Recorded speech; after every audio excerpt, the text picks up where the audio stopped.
Peter has always been a lonely fish, and kept getting returned to the shop when his previous owners couldn't handle him. At a glance he's like a curious puppy, but a missing eye alludes to his aggressive nature. He's too violent to have anyone else in his territory, including me.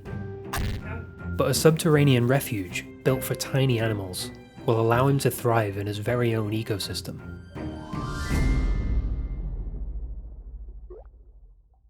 This fish came to me after Hattie was inspired to make him a home based around mangrove trees. It was very well intentioned, but when scaping the aquarium she used too much expanding foam. So a few weeks in, it began to expand through the seams. This was not going to be a good long-term home for a fish, so I asked if I could adopt him myself. And only a few days later, the leaking began, and the race was on. The tank I wanted to use still needed refurbishing, but luckily I was about to start a different project, so I had another one ready to go. With shops closed for the holiday season, it'd be a few days before plants could arrive in the mail.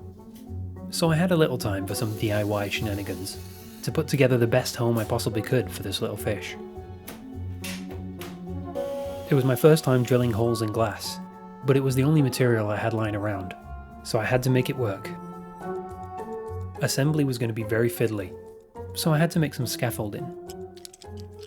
The ceiling was held up to allow each section of silicone to cure for a few hours before I could move on.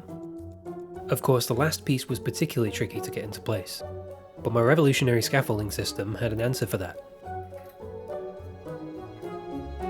Acrylic tubes through the substrate would provide the only access to the tunnels, but that did prove to be a double-edged sword when adding the gravel.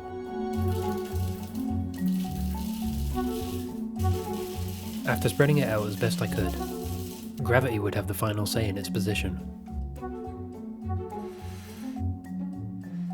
A layer of soil from the garden is going to provide all the nutrients for the system, but in this particular tank, I can hide all of it behind a usable underground space.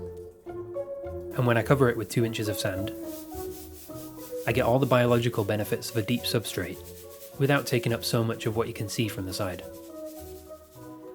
I wanted the back corner to have an explosion of plants, and every pipe to have a path connecting with the safe area. The lines were just my first draft for the scape, and I thought I'd still have time to play around with the layout after the plants arrived. Everything was going according to plan, but completely randomly in the middle of a New Year's Eve party, things took a turn for the worst. The foam in Hattie's tank came completely detached. I thought the glass was collapsing, but then I wondered why water wasn't coming out from underneath it. I was only scared about getting wet. I was scared for poor Peter. The air pockets inside the scape must have been too big, so its own buoyancy ripped it from the floor. Now, including previous owners, that makes 5 times Peter's lost his home. So with a whole life of bad luck, this poor fish just couldn't catch a break. But finally that could change because the plants have arrived. There was absolutely no time to lose, so the scape had to come together as quickly as possible. I used gravel bags to build height, and disguised them with sand. The current layout just had to do, and I finished the scape in record timing. This footage isn't even sped up. And as the planting came to an end, I considered us both lucky that he wasn't going to have to sit in an empty tank for a few weeks. In fact, I'm going to inject carbon dioxide into the water from this fire extinguisher to really turbocharge the plant growth and speed up development. Then that'll go through a tube into the corner, along with a pump and a light.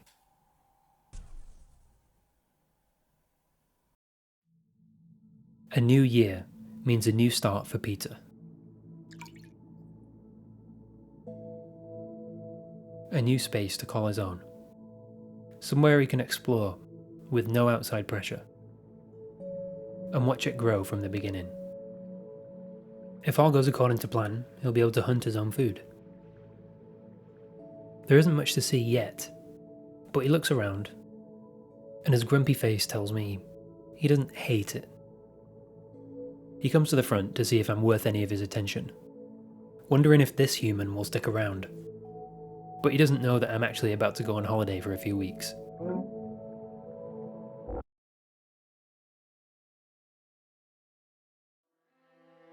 He doesn't look very impressed with me now that I'm back. I'm just some guy, and at least my aunt was kind enough to regularly visit and feed him while I was away. His domain has begun to evolve, with plant life already flourishing around him. There are leaves to rummage around in, and a carpet to pick through. The CO2 injection has really sped things up.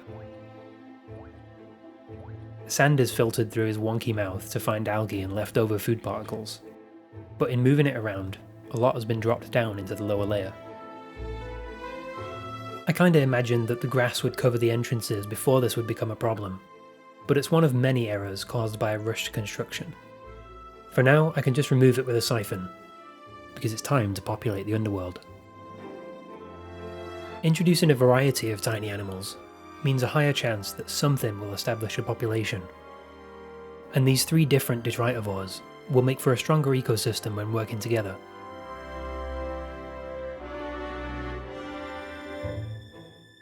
Peter pretends not to be interested as I position the glass tube, until he sees movement.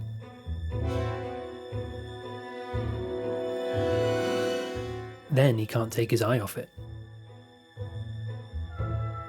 One by one they descend, into the underground sanctuary.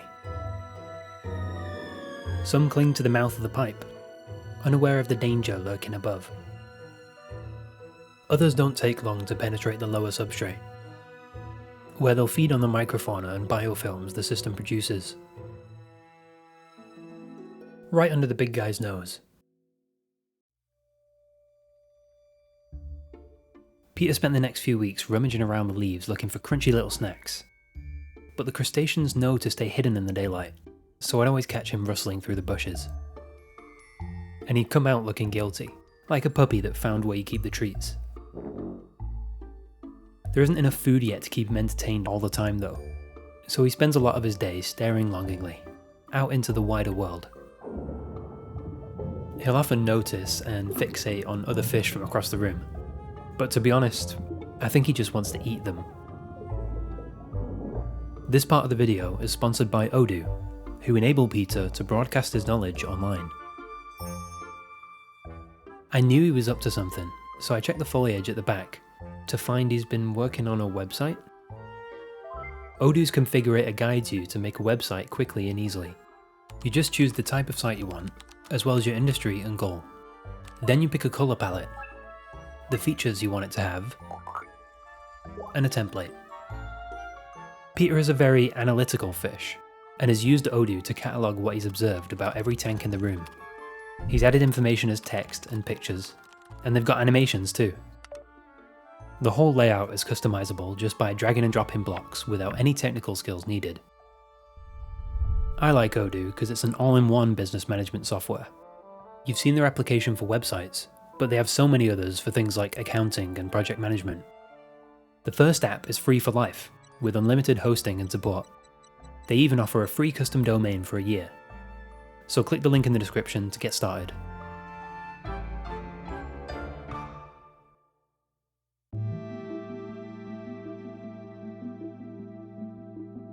Too many nutrients in the water column has turned it a radioactive green.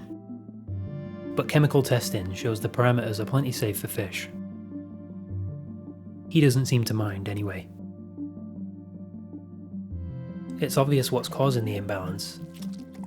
The messiest eater on the planet. He does this with every food that I've tried. The scuds feel safer coming out in the reduced visibility, even though their only predator is half blind. The apex predator still picks through the grass for food that he missed. But there's something else in there that shouldn't be big enough to push aside leaves. I can't get a good look at it, because it never stops zooming around. It's like some kind of big mutant scud. Probably created by the radiation. Or more likely, just accidentally mixed in with the smaller species that I added. They can crawl through the tangled plants to retrieve buried food, which is a benefit to the system. But I'm worried they could also be out competing, or even eating their smaller cousins.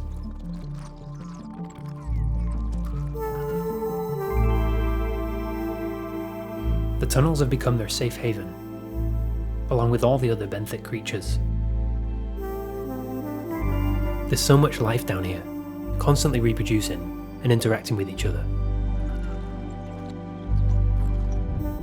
The combination of gravel plus sand that fell from above provides so many crevices for the worms and crustaceans to thrive, safely removed from the big bad monster up above. Would you visit the surface if this is what you saw? To be fair, if you were a scud, you'd probably look like this. The green haze makes it harder to hunt, so I'm feeding more frozen food, but that's creating even more pollution. I'm just going to bide my time and trust the plants will starve out the algae as they grow larger.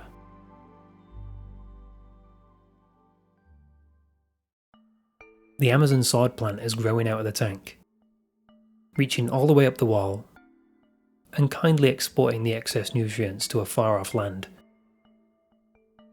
Every now and then, a flower appears in the blink of an eye, as it furiously tries to propagate itself. The runner grows half a foot every day, which completely eclipses the other plants. Greenwater's been overtaken by algae on the surfaces, and Peters uses privacy to cause some trouble. The carpet's been ravaged in search of food, and its weakened state is infested with cyanobacteria. So instead of trying to maintain it, I'm just going to give up on it. And I'll cover the pipes with these hats that I made instead. I'll whack in a few more plants to compensate while I think of a new plan. But just as some sand was brushed into one of the holes, the answer came to me. Detritivores love decaying organic matter that falls into the water from above, for example leaves and seed pods. But since Peter attacks anything that moves, they'll need a few layers of it to stay hidden. The little creatures in one of my other tanks are doing really well, because I allow the mulm to build up on the bottom, and they can choose whatever level of decay they prefer to eat. It's just a lot closer to what nature actually looks like. So I boiled a bunch of leaves and twigs for 6 hours, took some out, then left the rest in for a lot longer. By the evening, most of the tannins had come out into the water, and left behind was a yummy looking tea. Now I've got a range of organics that have been kickstarted into various stages of decomposition. They'll replace the carpet as an edible layer of cover. And to keep the system alive, I'll add fresh ones over time in small amounts.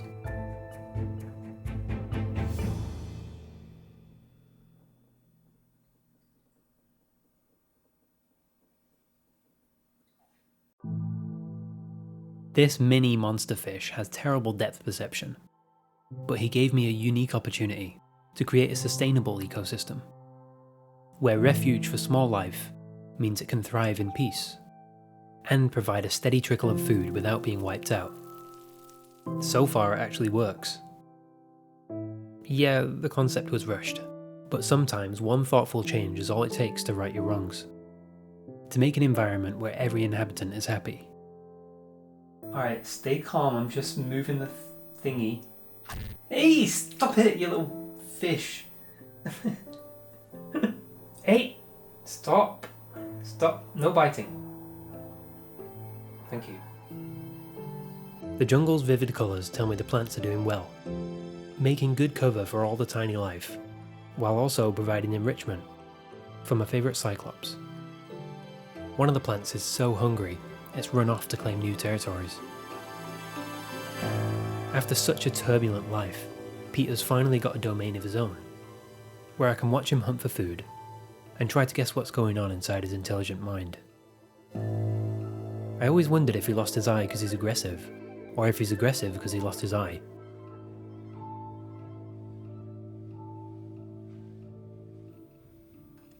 My patrons keep me stable through these long projects, so I gotta say, thanks very much, guys.